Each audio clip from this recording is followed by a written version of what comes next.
I created a partnership with Cass Community Services, which is in Detroit. And I created the partnership because I actually saw a video online about the tiny house project. And I spoke to Rosa Everett about how important I thought it would be to have architecture students to learn a little bit more about building tiny houses in comparison to building regular houses. So talking to Reverend Flowers downtown, she told me a little bit more about the project and how they serve the community.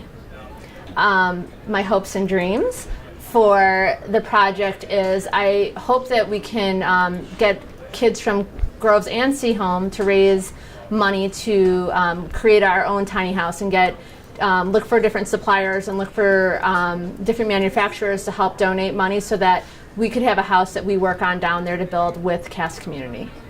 We had the opportunity to take roughly 40 students down to Cass Community, more specifically to Green Industries, where they were involved in 3 different community service activities. One was creating mud mats out of recycled tires that have been found in the streets of Detroit.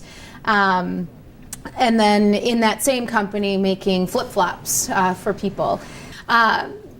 Some students actually worked down in the recycling center where it was more than just recycling paper that companies were getting ready to throw away. Instead, some students were involved in actually riding bikes to generate the energy necessary to actually get the paper shredding happening. They were taken aback by it. You know, we're so used to every day just having electricity and having energy, having heat. So to really put forth some effort into creating that made such a big difference for some of those students. And knowing that they had a part of recycling and a part of helping this community. The third opportunity that students had was making lunch for what turns out to be an average of 30,000 people a month. They worked in the kitchen making hash browns and strawberry salad, cutting up fruit, peeling potatoes. One young lady said to me, she says, you know, every day I work in a kitchen, and I work in a kitchen to make money for myself. And this is the first time, she says, I was able to give someone else lunch.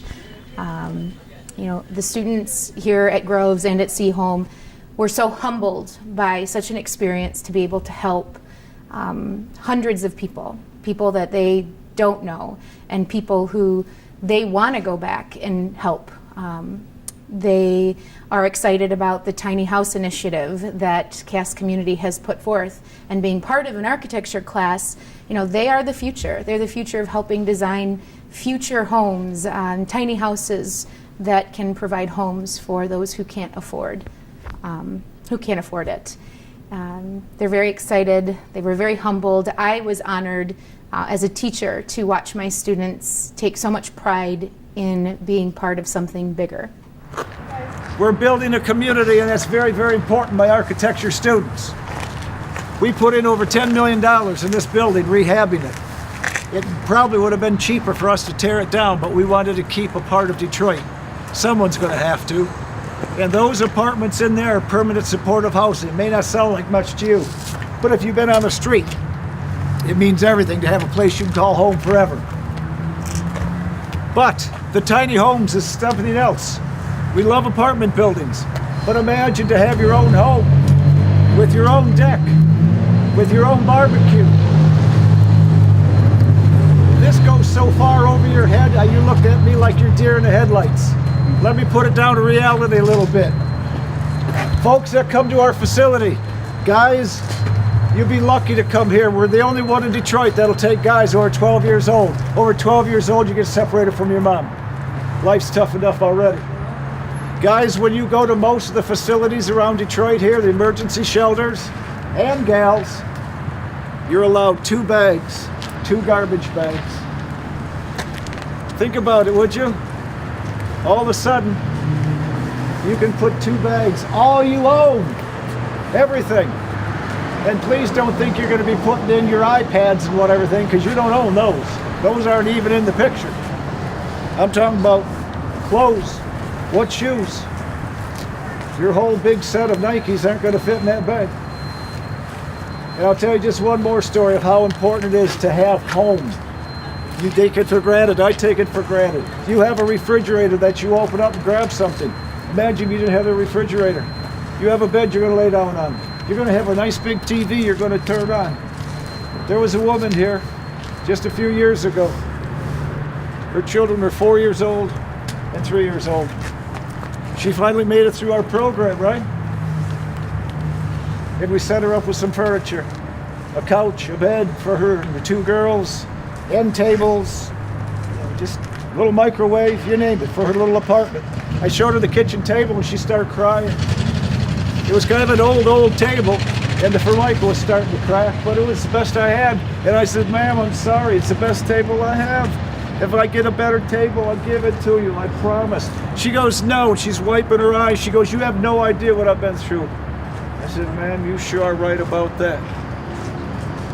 And she kept on having tears come down. Then all of a sudden she told me, this evening, my 2 girls are going to sit around that, what you call, ugly table. And I'm going to be standing at the stove, and I'm going to be making macaroni and cheese, and I'm going to be getting out some peaches, and I'm going to pour them some milk. And for the first time in their lives, we're going to sit at a table. We're going to sit down and hold hands, and the first time in my children's life, we're going to say we're home. All right? A little apartment with used furniture and a bunch of canned goods in a box. I don't expect you to understand that completely. I don't. But what you've done here makes a big difference. I hope you're addicted and you'll come back again. I hope. Poor people don't have any safety net. So just one bump in the road throws them back to homelessness or poverty or eviction or foreclosure. So we came up with this idea of building tiny homes, small ones, 300 to 400 square feet.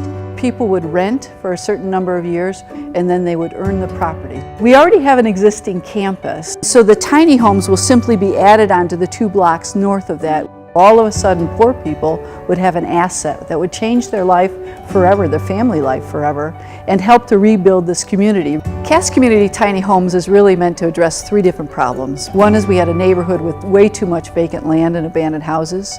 2, we were trying to help homeless people and other poor people escape from poverty. And the final thing is we were looking to reduce our footprint. You know, they're tiny houses, but it's a really big way to break poverty. It's not tiny at all. It's a game changer.